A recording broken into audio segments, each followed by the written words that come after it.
Alors vous avez consacré 10 ans de votre vie à cet univers. J'imagine que ça doit être très particulier pour un traducteur que de travailler en se sachant attendu, j'allais dire attendu au tournant, par des millions de lecteurs, impatients d'avoir le prochain tome, qui parfois même l'ont lu en anglais, faute d'attendre. Alors comment vous êtes-vous organisé pour répondre à cette attente? De toute façon, cette attente, c'était plutôt un élément positif. C'est-à-dire que le fait de traduire un livre en sachant qu'il y a des centaines de milliers, des millions de lecteurs qui l'attendent, c'est beaucoup mieux que d'en traduire un dont on se dit est-ce que ça va intéresser quelqu'un.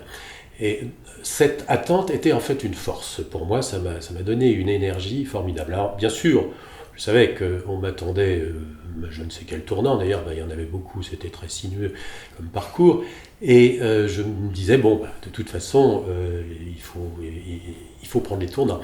Et c'est ce que j'ai fait. La crainte que j'avais, puisque les volumes paraissaient les uns après les autres sans qu'on sache du tout ce qu'il y avait dedans, la crainte que je pouvais avoir, c'était qu'il y ait quelque chose dans un nouveau volume qui puisse contredire une traduction que j'avais faite. Par exemple, un nom de personnage que j'aurais traduit en français et qui, tout à coup, se serait retrouvé dans un autre contexte et n'aurait pas collé avec ce que j'avais fait. Ou l'inverse, c'est-à-dire un nom anglais que je n'aurais pas traduit et qu'il aurait peut-être mieux valu traduire parce que ça signifiait quelque chose par rapport à l'épisode suivant.